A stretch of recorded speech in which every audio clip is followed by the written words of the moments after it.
There is no reason why Chloe Bibby has somehow played her way out of the rotation in that Dallas Wings game. The one thing I will say is that it's clear late on in the game that Steph White trusts Chloe Bibby more than she trusts Dantas down the stretch. But for me, there are a lot of really weird lineups she ran, and I think when it comes to Bibby, the Fever need to I think they need to just fully trust her. Because I don't see a reason why she should be playing 6. The Indiana Fever secured a decisive victory over the Seattle Storm, demonstrating strong performance across multiple areas of the game. Despite the positive result, coaching decisions regarding player rotations have drawn considerable attention and criticism from observers analyzing the team's strategic approach. Most notably, Chloe Bibby received only 6 minutes of playing time throughout the entire contest, while Damiris Dantas logged 10 minutes on the court. This allocation of minutes represents a concerning pattern that extends beyond the Phoenix Mercury matchup, where both players received more comparable time. Examination of recent game logs reveals no clear justification for Bibby's apparent demotion from the regular rotation. The Australian forward has not demonstrated performance issues that would warrant such limited involvement, particularly when compared to alternatives receiving more opportunities. I'm not saying Chloe Bibby's a starter, but I'm saying that, like, Dantas did not need to play as few minutes or as many minutes as she did. Like, she was awful. I know she hit a nice pull-up jump shot, and she got 2 nice layups and high-lows. She was absolutely terrible. Like, she got cooked by Malonga. Late-game situations revealed head coach Stephanie White's true preferences as she consistently turned to Bibby over Dantas during crucial moments. This decision-making pattern suggests greater confidence in Bibby's abilities when games are decided, making her limited regular minutes even more puzzling. Multiple questionable lineup combinations emerged throughout the contest. White deployed rotations that appeared to contradict basic basketball principles and failed to maximize available talent effectively. The coaching staff's trust issues with certain players became evident through these substitution patterns. The organization should commit fully to developing Bibby's potential rather than limiting her opportunities without clear reasoning. Like, she was putting in 50% effort out there, and like, for every one, it looks Dantas plays herself out of the rotation, goes and has a big game, and then somehow gets herself back into, like, big minutes. And those Dantas minutes in that third quarter, it wasn't all Dantas' fault, but, like, that lineup of Dantas, when Seattle went with their ultra-fast lineup and you went with Dantas, Aaliyah, and Colson at the same time. And for me, it's just, this isn't one of those things where I'm like, Dantas is terrible, because every single time. While she may not warrant starting consideration immediately, reducing her involvement to single-digit minutes seems counterproductive for team development and competitive success. Dantas struggled significantly during her extended playing time, appearing to operate at reduced intensity levels. Her defensive effort against Seattle's Dominique Malonga proved inadequate, and she seemed disconnected from the team's pace and energy throughout multiple sequences. Previous performances have established a concerning pattern where Dantas appears to play herself out of the rotation through poor displays, only to receive increased minutes after brief positive contributions. This inconsistent approach to roster management creates confusion about long-term planning and player development priorities. Time I say Dantas sucks, she goes and starts cooking. It's just that there's no reason why Chloe Bibby is your first sub off the bench and gets 2 minutes until the fourth quarter. Like, Chloe Bibby got subbed on before Lexi Hull today, and then she didn't play till the fourth quarter. She played 2 minutes and didn't play till the fourth. It doesn't make sense. And it would be one thing, obviously, if Natasha Howard was playing all the minutes, but it's like, there is no reason. Third quarter lineups featuring Dantas alongside other slower players proved particularly problematic when Seattle deployed their up-tempo offensive schemes. The combination of Dantas, Aaliyah Boston, and Kelsey Mitchell on the floor simultaneously created defensive vulnerabilities that opponents exploited effectively. The coaching decision to substitute Bibby early in the game and then withhold her services until the fourth quarter defies conventional rotation logic. This approach wastes valuable evaluation time and prevents the team from building consistent chemistry among different player combinations. Strategic alternatives existed that could have addressed Seattle's offensive threats more effectively. In that third quarter, Chloe Bibby was not in that lineup because they were running. And yes, I understand Dominique Malonga actually was cooking Chloe Bibby, in fairness. She didn't at the start of the game. But like you can put like a Aaliyah Boston on a Chloe Bibby. Or say on a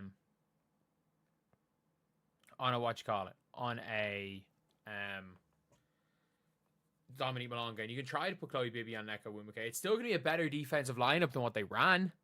Repositioning Boston to guard Malonga while placing Bibby on Nneka Ogwumike would have created better defensive matchups without sacrificing offensive capabilities significantly. Fourth quarter circumstances provided reasonable justification for certain substitution decisions. Natasha Howard's excellent performance during crucial moments warranted extended playing time, and Bibby's missed three-pointer during a critical sequence influenced subsequent rotation choices understandably. However, the broader pattern of rotation management extends beyond individual game situations. Promising young players like Kayla Thornton have received minimal opportunities despite showing positive signs during limited appearances. It's going to be a better defensive lineup than what they ran. So, yeah, all around, it's one of those things where, like, Chloe Bibby she should play more. And there was no, like, I understand down the stretch why she got benched. Like, it fully makes sense down the stretch why Chloe Bibby got benched. This conservative approach to development may hinder long-term competitive positioning. The team's recent victory should not overshadow fundamental questions about roster utilization and player development philosophy. Winning against struggling opponents while employing questionable rotations creates false confidence about strategic approaches that may prove inadequate against stronger competition. Playoff preparation requires consideration of matchup-specific strategies and personnel decisions. Dantas' mobility limitations against athletic front courts could prove particularly problematic when facing teams with versatile big men who can exploit slower defenders effectively. Got benched because Natasha Howard was killing it, and on the offensive end, she shot a three and she missed it. Like, I'm not going to blame Chloe Bibby at all for that run that they went on there, quite at the end. But at the end of the day, it's it is what it is. It is what it is. But sure, look, it's a win's a win, but I just hope that this win is a sign that like the rotation should 100%. Contemporary WNBA offenses emphasize pace and movement, making traditional low-post players less valuable unless they possess exceptional skills or physical advantages. Seattle's roster construction reflects modern trends, with mobile players who can switch defensive assignments and contribute in transition situations. The disparity between Bibby and Thornson's combined minutes versus Dantas' individual allocation highlights potential misallocation of developmental resources. Both younger players have demonstrated superior upside and better fit with the team's long-term competitive timeline. Bibby's shooting threat creates legitimate spacing concerns for opposing defenses, as evidenced by Seattle's aggressive denial coverage when she entered the game. Be like Chloe Bibby and KK Timpson getting a DNP is not it. Like Chloe Bibby and Michaela Timpson playing less combined minutes than Damiris Dantas, who's not as good as either of them. It's just not the move. It is just absolutely not the move, and it's one of those rotations that come playoff time. Like, unless you are playing the LA Sparks, I don't see a scenario. This defensive attention opens opportunities for teammates and demonstrates her value beyond traditional statistical contributions. Rebounding production comparisons further emphasize rotation decision questions. Bibby's superior board work compared to Dantas' single rebound performance illustrates tangible areas where alternative personnel choice. Want to see them win a championship. That's the only way they're going to shut up the Angel Reese crowd and all these other idiots that she can't win a title. She can't win a title. Well, there's a way she's going to have to play that will help her win a title and will help her build a resume where it will be undeniable that she's the best player in the WNBA and quite possibly the best player in women's basketball history.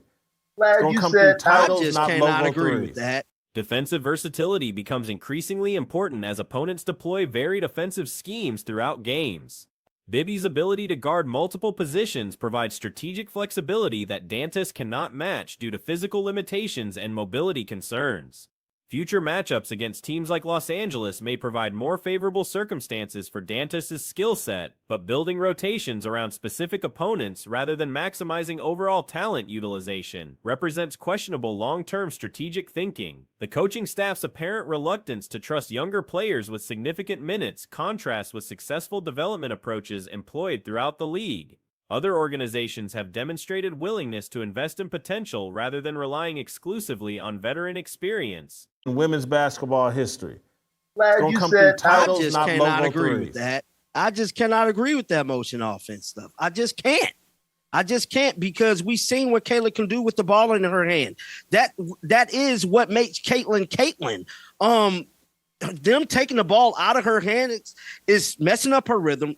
Hence why she's shooting below 30% from logo anyways right now, because they took the ball out of her hands. To me, Stephanie White need to let Caitlin be Caitlin. You want to know why the second half season was so great last year? Extended playing time during meaningful situations allows players to develop confidence and chemistry with teammates. Limited opportunities create artificial pressure and prevent natural basketball development from occurring through game experience. Consistent rotation patterns help players understand their roles and prepare mentally for expected contributions. Unpredictable minute allocations create uncertainty that can negatively impact individual performance and team cohesion over time. The current approach to rotation management may prove adequate against weaker opponents, but could expose significant vulnerabilities when facing playoff caliber competition that can exploit tactical inflexibility and personnel limitations effectively. It was so great last year because Christy Size said, you know what, Kaylin, you win. I'm going to just let you do you. And what happened? They went on a winning streak, and they went on to seal their face to make it to the playoffs. You know what? When you mentioned Alessandro, it gave me flashbacks. Because I'm a Redskin fan, right? So he came to the Redskins in, I think, 2006, right? With his 700-page playbook. And he was supposed to make our... A heated discussion emerged regarding basketball strategy and player performance, focusing on offensive systems and individual player capabilities. The conversation centered around whether teams should implement structured motion offenses or allow star players more freedom to operate. One perspective argued that current offensive approaches limit player effectiveness by restricting natural playing styles. When star players advance the ball and position themselves primarily near the three-point arc, defenses can focus their attention on specific court areas rather than defending the entire half court. This concentrated defensive approach becomes easier when players remain in their comfort zones rather than utilizing the full court dimensions. With his 700-page playbook, and he was supposed to make our offense so great. And let me tell you something, man. If you don't have Priest Holmes, and you don't have Trent Green, Willie Rowe, Brian Waters, Will Shields, they don't work the three same. Hall of Famers basically on the offensive line. Exactly. The plays don't work the same. His 700-page playbook, he was also with the St. Louis Rams when they were the greatest show on turf. Yeah. That's where he basically got his name as a consultant on that team. The counterargument emphasized the importance of ball movement and forcing defenses to cover baseline-to-baseline action. Proponents of structured systems believe that comprehensive offensive schemes create better scoring opportunities for entire teams rather than relying on individual brilliance. However, critics question whether removing the ball from star players' hands disrupts their natural rhythm and effectiveness. Historical examples were cited to support both viewpoints. References to previous coaching situations highlighted how complex offensive systems require specific personnel to function optimally. When they were the greatest show on turf. Yeah. That's where he basically got his name as a consultant on that team. So you got to remember, Jason, you know this. There's X's and O's and there's Jims and Joes. Caitlin is a Jim and a Joe. Stephanie is preaching X's and O's. She needs to let the Jims and Joes go because that's what she told us in the press conferences when she was hired. That's what she promised to do. She got here, she rug pulled us, and now we're running this offense that, yes, okay. And when Caitlin's out, you can... Without the proper supporting cast, particularly strong offensive line protection and football analogies, elaborate schemes often fail to produce desired results. You can Kelsey can go 8 for 24, and you can Critical, still win a game. Then the next game, Kelsey gets 35 points against Chicago without 3 of their starters. Then the next game, she has 8, and people online claiming that she threw the game and she bet on her under. Kelsey Mitchell, this whole That's not notion what happened. she That's did not not what have. happened. Is really. Yeah, hold on. Let me explain what happened.